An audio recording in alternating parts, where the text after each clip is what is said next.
thunderstorms, the epitome of both nature's beauty and its wrath. I remember as a boy being terrified of them. Whenever a big storm rolled in, I would hide under my covers with a flashlight. My mother always assumed that it was the big claps of thunder hurting my ears that caused me so much distress.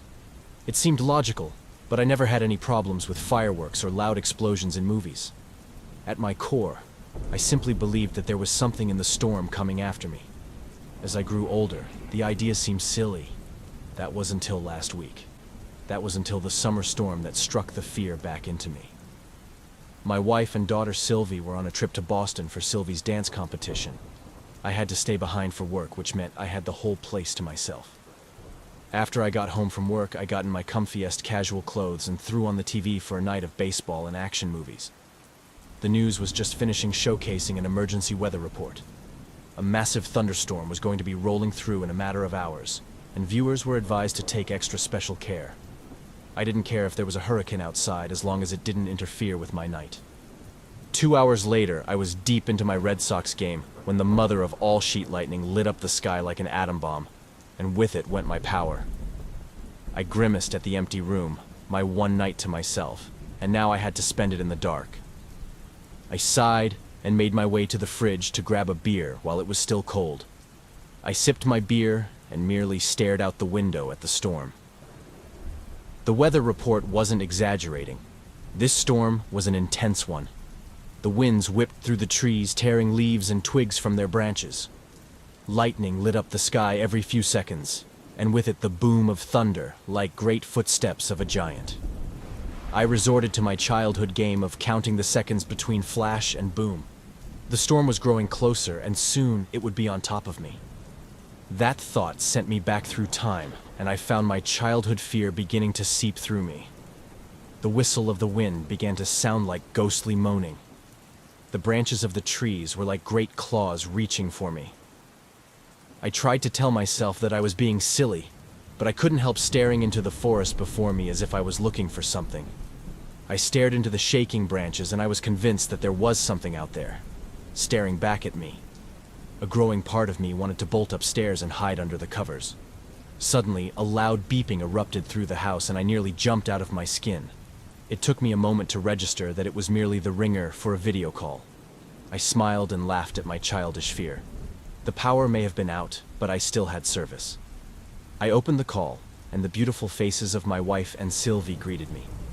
Their smiles pushed away the gloom of the storm, and I found myself the calm, rational adult that I should have been. They had heard about the storm and wanted to make sure I was all right. After assuring them that I was fine, they told me all about their trip. Sylvie's team had advanced to the finals tomorrow morning, and I couldn't be more proud of her. My wife went to the bathroom, and Sylvie continued to tell me about all the exciting things she saw on the trip. I merely smiled and listened to her. Suddenly she grew confused and started staring at the window behind me. "Daddy, who is that out?" Sylvie began before the call suddenly ended, and I was left with a no-signal screen. Great. I was now stuck there with no power or phone. I turned around to check the storm's progress when another bout of lightning lit up the sky. The flash couldn't have lasted more than a second, but in that moment I could swear I saw someone in my backwoods. I shook my head at the impossibility of the matter, but it was only a matter of seconds before another flash took the sky. This time there was no mistaking it. There was a man between the trees. I could only see him in flashes, but I could tell that he wore a long, dark brown coat and a pitch-black hat. Another flash lit the sky, and man was now closer to the house. I could see that he was very old with long white hair. I had no idea who in the world would be back there. The woods were very small and private property. Besides, no sane person would be out in this rain and thunder. Another flash followed almost immediately by a clap of thunder. The storm was getting closer, and so was the old man who was now just behind my fence. A second flash followed the previous by mere milliseconds. This time the mysterious stranger stood in my backyard. I bolted back from the window. That was impossible. There was no way the old man could have climbed the fence that quickly. I went back to the window and stared. The man was close enough that I should have been able to make him out in the darkness, and yet I could find no sign of him.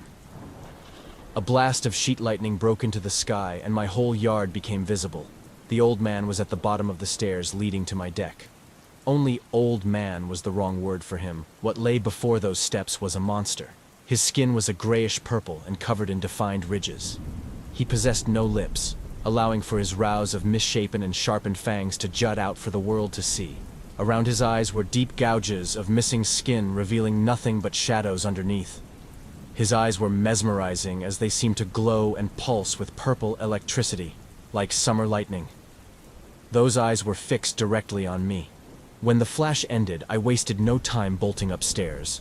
I flew up to my room with my heart beating in my chest, threatening to burst. I rushed into my bedroom and locked the door tightly. Just as the lock snapped, another massive burst of lightning lit the sky. I could see my shadow on the wall, but it was not alone. Another shadow projected itself on the wall from behind the window pane. I could see the silhouette of the old man outside my second-story window. His long hair twisted in the wind and wiggled as if it was alive. The beast had its hands raised, and to my horror I could see long claws stretched out like knives. I could hear a subtle scratching at my window as if the monster was trying to get in. The flash passed and I dived under my blankets. I didn't care that I was a grown man pushing 40. I simply did not want to see outside anymore. As I lay there, I could see, even through the thick comforter, a blast of lightning accompanied the most blaring burst of thunder that I have ever heard. The storm was now on top of my house. It was difficult to make out over the thunderous blast, but I could swear that I heard the sound of footsteps on my roof right above my head. I covered my ears and slammed my eyes shut with all my might, silently willing the creature to go away. I don't know how it was possible, but when I opened my eyes, it was the next morning. I was greeted to a beautiful sun rising behind the trees and the soft sound of birds singing in the distance. The blinking light of my alarm clock told me the power had been back on for several hours. I had somehow slept away the storm. In the light of the morning sun, my fear from last night seemed childish indeed. I looked at the window and found no scratch marks from some terrible fiend. I had decided that the whole experience was a nightmare brought on by childhood fear of storms. I made myself a coffee and decided to go outside to see the neighbors. Across the street were 2 police cars and an ambulance at Mrs. Patterson's house. The paramedics were taking a sheeted body out on a stretcher. My next-door neighbor Wendy was watching in shock and horror, so I asked her what happened. She told me that the wind from the storm blew something into Mrs. Patterson's window, and she was struck dead. I looked back and felt the color drain from my face as I noticed what looked like claw marks at the top of her living room window. I found myself once again trying to tell myself it was all a terrible dream, and that Mrs. Patterson's fate was a freak accident. After a few days, I managed to convince myself that everything was fine.